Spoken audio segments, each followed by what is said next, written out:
Recruiters calling or texting you nonstop? Want to find the right job without exposing your personal info? Need tools to manage your search all for free? In every industry, there comes a moment when innovation challenges the status quo, ushering in a new era of possibilities. Beginly gets it. They get us. Their platform anonymously matches you with jobs that suit you until you decide to share your info. Customize your job search based on economic factors like salary or cost of living, or non-economic factors like location or nearby stadiums or airports. And their algorithm does the rest, all for free. Ready to find your perfect job? Visit beginlyhealth.com/doctoring. Powered by preference, connected by passion.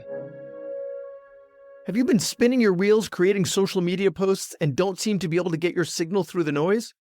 Me too. So share this and listen to this episode to find out how to get your social media posts seen.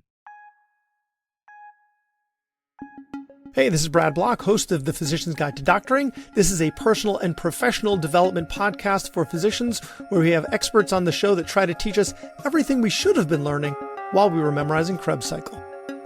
Welcome back to the podcast. On today's episode, we have a recovering New Yorker, like myself. We have Dr. Christina Schiavolino-Day, who is she's got a really interesting journey. So she's an internal medicine physician from New York, who then moved to Southwest Florida for her last year of training, and she's stayed there and worked there ever since, spending almost 20 years in traditional practice, and then afterwards opened up her own concierge practice, which she feels is the way she can practice the best medicine. Now, a couple of years ago, she, like many of us, dipped her toes into the side gig arena, and she started a blog on Instagram called Seize the Day with Dr. Day, and it just took off. And right now, she has over 300,000 Instagram followers. And that threw her into the world of digital marketing and passive income. She took courses, had one-to-one training with some of the big experts out there. And now she launched her own coaching program. She's got two. She's got a weight loss program for patients or anybody, and then physician coaching. So welcome to the show, Dr. Schiavolino-Day. Thank you very much. It's a big pleasure to be here. Well, thank you. So could you fill us in a little more about your journey? Because there's that was the quick version. So could you give us a little more detail about, I decided to blog on Instagram? So the initial part was, as a concierge doctor, I do a lot for all of my patients, only about 200 of them, not 5,000, but for 200. And part of me always felt that I needed to give back to other people who couldn't spend the money and have my services. So on vacation, I decided to start a blog and to try to make everyone's life easier, just to give them more knowledge, give them more health tips, how to deal with a sprain, how to deal with a burn, how to deal with anything in our Florida ocean. And to my surprise, I expected to have a following of like 50 people that I would just keep on dealing with. And to my surprise, it just rose, and it rose to over 300,000. And I'm quite humbled by it. But people need the knowledge. They don't have time always to go and see their own doctors, and this is a great way to get some extra knowledge. I started the blog, and I did it the wrong way first. I would just give talks, and then I was told, no, you have to do it differently. And so I really took lots of classes. I learned just really, I had to absorb it all because this was all foreign to me. I know how to do some computer stuff, but I'm not exactly the most tech-minded. And here I am now. I'm now making triple clones of myself inside the same film just to add a whole different view of, wow, just check it out, because you have to stop the scroll and get people to say, wow, that's really cool. So within my whole program, I started to get calls and emails from all these companies, and they were asking me to pitch for them or to be an affiliate, or can I wear this when I'm doing a talk? And this way they can get some credit, they can get some views. So I realized that I could monetize. And when I started learning about it, it was just amazing. So there's a whole aspect of ways of doing this, but I had my full-time job. So I was doing this after hours. So I've been spending about 2 hours per night doing this, making a reel for each of the blogs, making stories for each of the blogs. And quite frankly, I realized I could even do this full-time. It's just amazing how there's a lot of potential. And the fact is, I turned my attention to fellow doctors because I am 30 years into graduating. I mean, that's how old I am. It's very easy to get burnt out.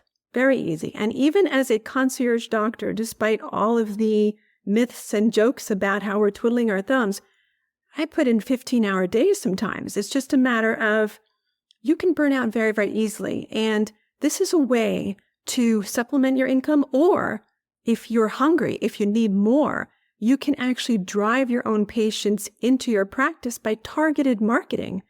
I don't know if you know this, but you can actually, if you place an ad, you can actually tell them the age that you want, the gender, where exactly they live, what is their interest, and these ads are quite targeted to the demographic that you want. So people can use this as a way to drive patients into their practice by targeting ads to your local area. I can do it within 5 miles of my office. That's how targeted that this could be. So this is a great avenue for either driving patients to a practice because you just absolutely love what you do still. Then you get the veterans, the people who get a little snarky as they get older because they've been through all this. And we kind of want to back down a little bit, but we still need to make an income. So just to put it out there, I started coaching. I myself personally lost 60 pounds in this last year. With the stress of work and stress of everything and menopause, I gained a lot of weight. So I did it the proper way. There's a lot of stuff out there that is not healthy that, and you can get Ozempic online. It's scary. So I myself did it the correct way. And I am running a program on one of my blogs for women or men who need to lose weight. I'm focusing on significant weight. And this is a true thing. It's not just about losing the weight. It's about targeting all of the triggers that are causing the weight. Because face it, I can give someone a shot of something that they do every single week. But if they stop the shot and didn't improve anything, it's just not going to work and it's going to bounce back.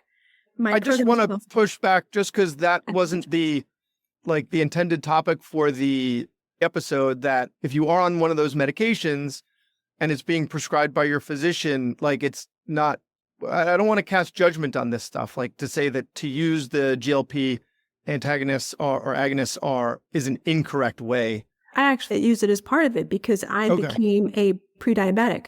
The problem that I see, and I'll get off because you're going to probably edit this whole thing, is I actually see a lot, and I actually see it as a primary care. I see people go online, just go pay for the product. They're not being educated on how to improve their nutrition. It has to be part of a comprehensive weight loss program, right? You've got to improve your habits. You've got to, but for all of the countless patients that have done all of those things, and yet, now we have these drugs that lots of benefits to them. Yes. The thing that just gave me pause was the correct. But when you say correct, you mean in terms of it being a part of a comprehensive program, not just in isolation.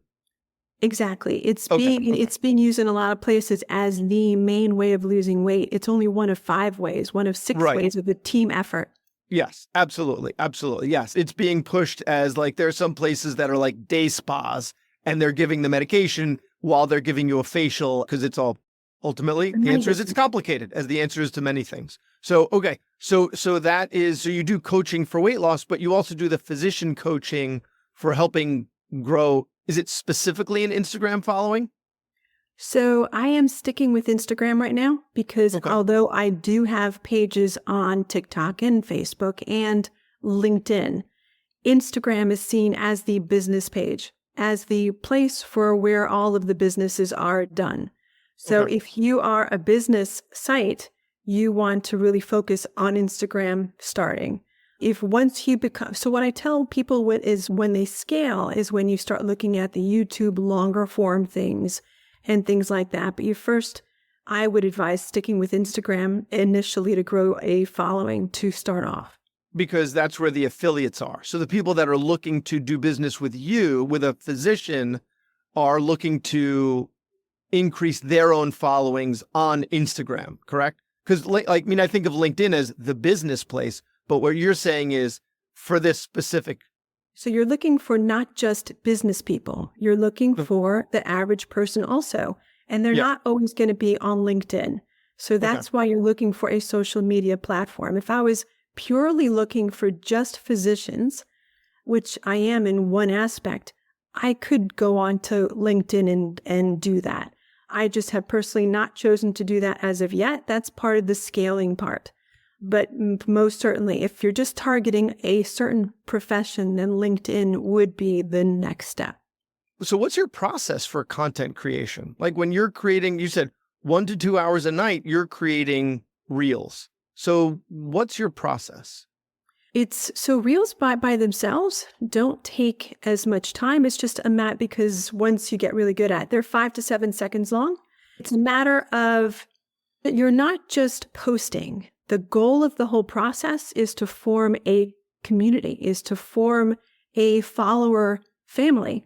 And you actually nurture that whole family. There are lots of different levels of communication going on. So you are on Instagram, but once a follower becomes loyal and they purchase or they get one of your free items, then you get their email. And by getting their email address, you then open up a whole nother level of talking through an email system. And that's when you nurture that relationship, you educate, you give value. And the fact is that when you do that, they tend to purchase things from you more. They tend to ask for things more. So from a business side, you will actually gain more if you form a really high value relationship with your viewer. Okay, so you said you kind of hook them with the reel, and then you draw them in more with a giveaway. So would be an example of a giveaway. Sure. So I did one this weekend. So what you do is, you, taking a step back from that, you pick the niche that you want. Very essential. You have to pick your follower who you're targeting. Yeah. If you are, and targeting sounds terrible, but that's just the lingo. We are looking towards one. So what if you actually pick who you're talking to? You then have to come up with content. And the content can't be what you want to talk about. You have to figure out, in that person's shoes, what are they dealing with the most? What is their biggest pain point? What are they most frustrated about that they are trying to get help for? That's what you need to write your actual content on. And when you do that, you come up with the first topics. And you come up with those topics, but then, believe it or not, to do this well, you don't just want to talk about weight loss. You don't want to just talk about a nosebleed. You want to talk about something that will make the viewer feel like you're talking to them. So an example, with the weight loss, I actually, since I lost the weight, I did a very successful post on my putting on a dress that I could never fit into. And my post basically said, this is the feeling of what it is to finally fit into that dress. And that hit an emotional level of many women, because I said, you know what dress it is. It's in that part of the closet. That part of the closet that we have as when I lose 15 pounds, that's when I can wear it again. So you touch on emotional levels of things that people do on their own. And when you do that, people feel like you can relate to them. So the goal in your post, make it highly relatable. You have to write about something that someone else will say, I do that. I also have that. They're actually talking to me as if they know me. So then they start to actually want to listen to you because you're telling them things that they also have. Then you want to give them value. So yes, how do you do it? You have literally, it has been shown, 2 to 3 seconds to stop them from scrolling on to the next video. Okay. So when you make a reel, you literally have to make the first 2 to 3 seconds so inviting that they want to stop and read it. How do you do that? There's a visual hook, the type of video that you post. There's an auditory hook, the type of trendy music that you use. And then there's the text hook, which is the most important part, the first statement that you put to hook them in. Then it's a matter of, it's a quick 5-second video, and you give value in your caption. And it's really important that you actually give value. You don't just want to do a reel. You want to help all of the followers that are actually being kind and hitting follow. So in every caption, I actually talk about points to actually teach something. This last weekend, I did a video of my looking in my fridge. I put the camera in the fridge, opened up the fridge. It was my view looking, and I'm looking, and I did a thing of, I was told I have to have more protein, but I don't know what to eat. Then I said, for 10 protein-packed breakfast recipes, comment the word breakfast. That took off. So I got breakfast, breakfast, breakfast. And what happens when that happens? You send them the link that takes them to your store or to the freebie. And then they send you the email, and now you've got your email list. Now I've got the email list, which I can then continue helping them through Instagram and through the emails. Leading a medical practice is challenging. There can be reimbursement changes, referral slowdowns, staff turnover, or drama. There are obstacles in the way of achieving your goals, or maybe it feels like you've hit a plateau. Who can you turn to for help with the business of managing a medical practice? The Physician Growth Accelerator, a private practice partner that helps you uncover and overcome constraints in your practice. They will check your business vitals, identify the root cause of what's restricting your growth, prescribe what to do about it, and help you achieve it, just like we do with our patients. Imagine a practice, imagine your practice, where stress is reduced, profits increase in both patients and staff, and you are happier. They've been making that vision a reality for over a decade. Isn't it time your practice thrived? Discover how at physiciangrowthaccelerator.com. It's interesting, when you were describing how you were connecting with your clients or patients, or not sure how they would be defined. I guess not patients because it's not a doctor-patient relationship, but we've spoken to, she goes by Dr. Una Entre MD. She says basically there are a bunch of people out there that need your help. And you refer to it as targeting, but really what you're saying is these are people that could benefit from my expertise. Like I have to put my information out there in such a way that they find me. Like, you said they're doing you a favor by following you, but at the same time, you have valuable information that they would benefit from. So we need to be able to connect to A and B. And then the other thing that you said was when you were talking about, having that dress in the back of the closet that you were able to fit in. We also did an episode on persuasion, and there are 3 different aspects to persuasion. There's your own character, there is logic, and then there's emotion. And so you were leveraging your own character, like I went through this, and I'm a medical professional, so you can trust me with this information. And then you used emotion because this is something that is emotional for people, right? I want to be able to get into that dress again. So you're leveraging those 2 aspects of persuasion. I just really think it's interesting how you describe that and how it works in with other things that we've covered on the show in the past. Exactly. Well, yeah. And with the physician page, it's on the emotional side. There's so much burnout out there. There's so much, and that's why it's so easy for me to post on that. Because there's so much content around burnout. Like there's so many podcasts about, that's why I try not to talk about burnout that much on the show, because there are plenty of other of my colleagues that are talking about it and effectively. So how do you get above the noise? How do you get find your signal in the noise? Emotion. So that is to me the most potent way of getting people to stop and listen. So I basically, from doing this for 30 years, I can easily go into prime examples. I did a post this week where I was really focusing on the physicians that were females. It can happen to men, but this was an example of mine where I pretty much said, one of my biggest fears that I had was that my son, as a small baby, would call our nanny mom. And I put that out there because I would imagine most female physicians feel the same way. Or, many have gone through the fact of they're just torn. They want to work. They've done all this training. They want to be there. And then all of a sudden they give birth and they're torn between leaving their baby and going into work and then trying to do both jobs well. So I'm coming here talking a business sense, targeting niche and all that. But quite frankly, all that I'm doing is putting my emotional experiences out there because that's what would help me. That's how I listen to things. And and to be putting it out there, I started this not to make money. I started this to truly help other people. And no matter what happens, I am going to keep doing that medical blog. And I'm just going to always do that because helping people, there's just a feedback internally that you just feel great helping someone else. But if you can do that while wearing a scrub that's going to sponsor the episode, why not? It's even better. It's a win-win. I'm helping someone else and I'm able to work less because I'm supplementing my income in a second way.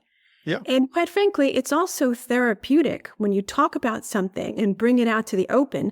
I'm kind of surprised that hospital administrators haven't contacted me to say, we kind of would like you to stop talking about that. Yeah. But, just the whole attitude of, listen, I am going out there and saying there is a thing between physicians and the C-suite and administration and so forth. And I bring it up. I mean, the fact is that, so that's why I think I've done well so far in that aspect, because getting older, you're not afraid to open up your mouth and just say it. You lose your filter and it just comes right on out. Oh, I've had some episodes where it turned into a little bit of a therapy session for me. It's therapeutic for us as well. So then do you do the content creation all yourself, or do you have a team that you work with? As of now, it's just me, myself, and I. Okay. So you know how physicians are. We tend to be type AAA. We like to do things ourselves. It's kind of hard to, have other people help you with it. But at this point, I am still early on. I started last year. So I am growing it, and I'm doing it in such a way that, quite frankly, I don't need a team as of yet. Would it be nice for someone else to do it? Yeah, but I went through it. It takes some of the authenticity away, yeah.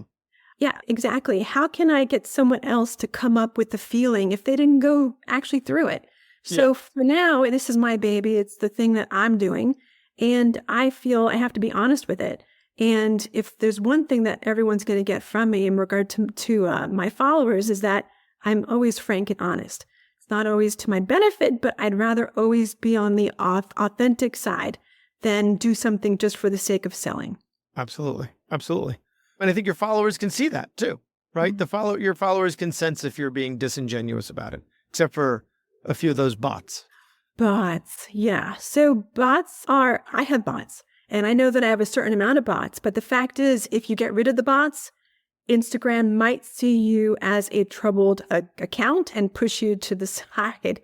So you have to so if you want to get rid of bots, you have to do it very slowly. And do it slowly because there is an ability, because I got a message from Instagram and said, we believe you have this amount of bots.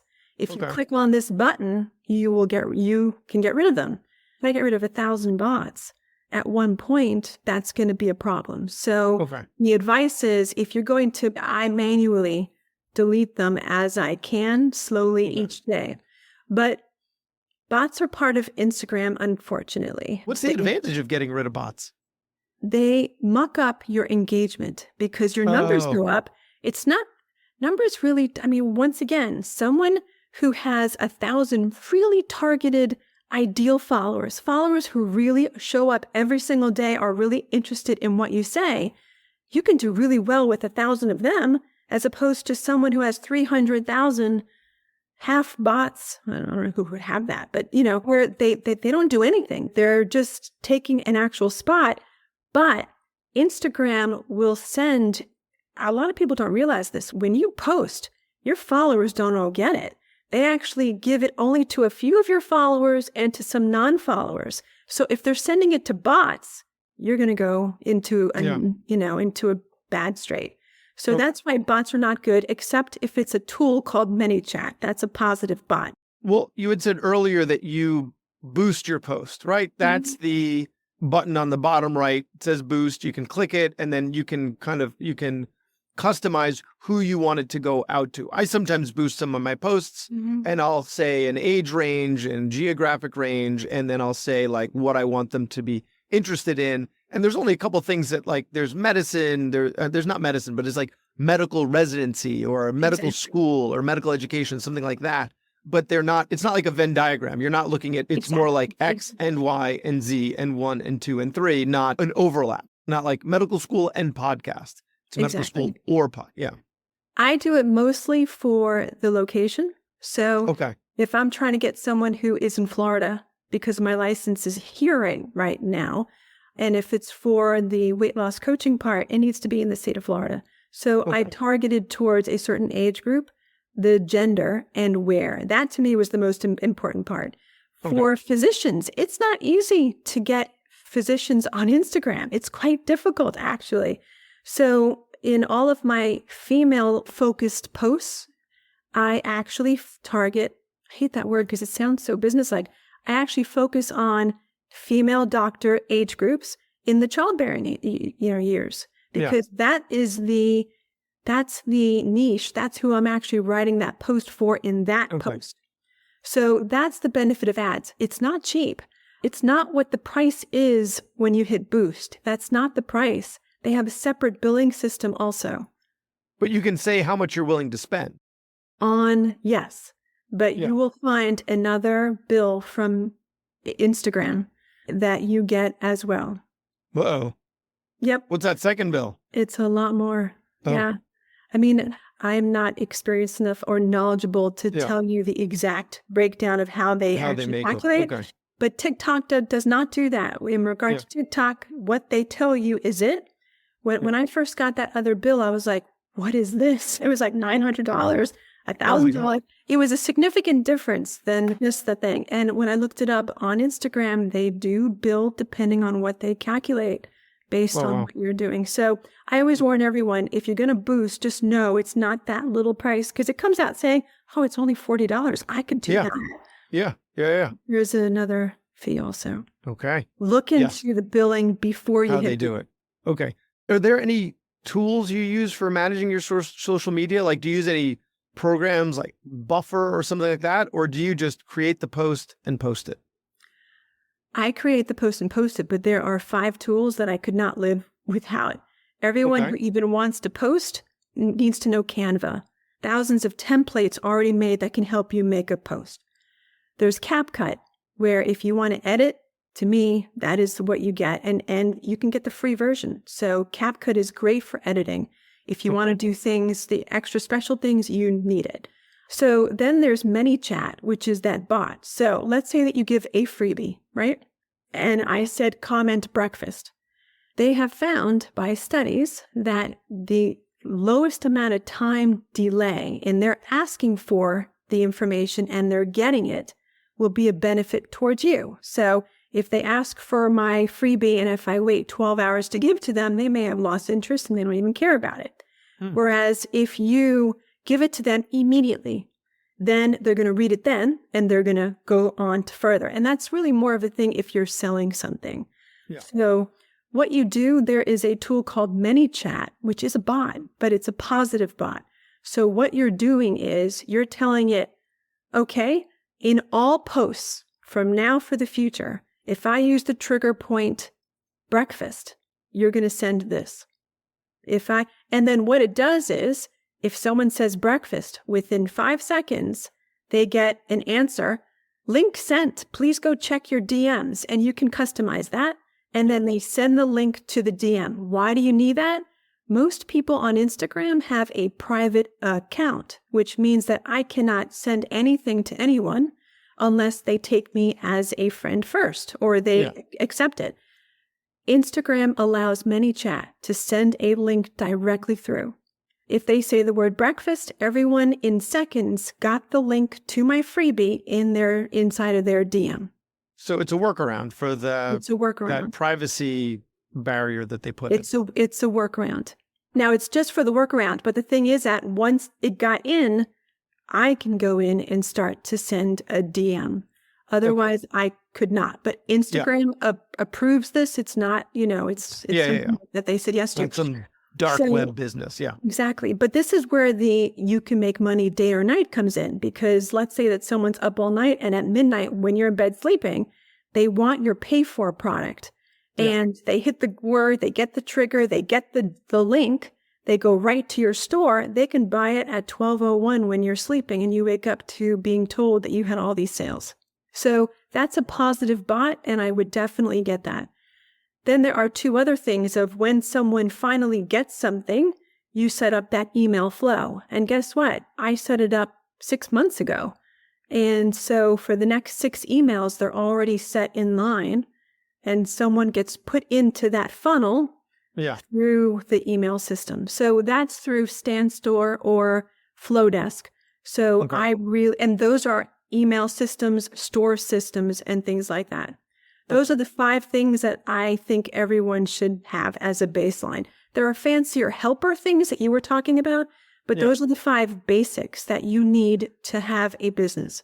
And that's for the business workflow that you're referring to, where you hook them with the post that we talked about earlier. You hook them with a reel, and then they respond with a comment, and now they've gotten an email from you, a DM. You hook them with the reel, and then they respond that they're interested. You can then you offer them free content. So then you DM them, and then they message you back to get their email address, and then you have this automated email kind of back and forth that happens. Yeah, but it's even faster. When ManyChat gives them the message, to get the link, they have to put their email in. So it's automatically put in. But and it's not just a reel. The reel is what, in my experience, I've posted all the different types of posts. There's a carousel, there's a long post, there are lots of different things.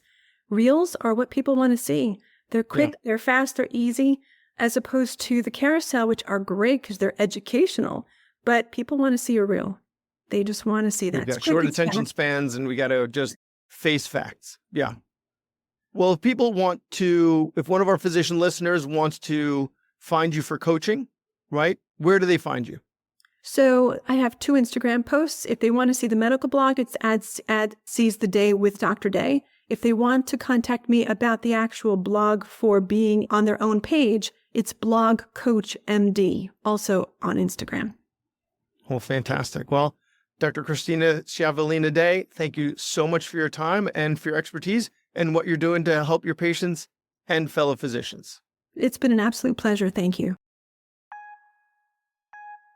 Being contacted by recruiters can be a lot. I've been at the same job for over 12 years, and I still get texts and emails, sometimes in the middle of the night. Instead, get matched anonymously to find your right job. Beginly Health is a dating app for your career. To swipe right on your career, visit beginlyhealth.com/doctoring. Powered by preference, connected by passion. Thanks for listening.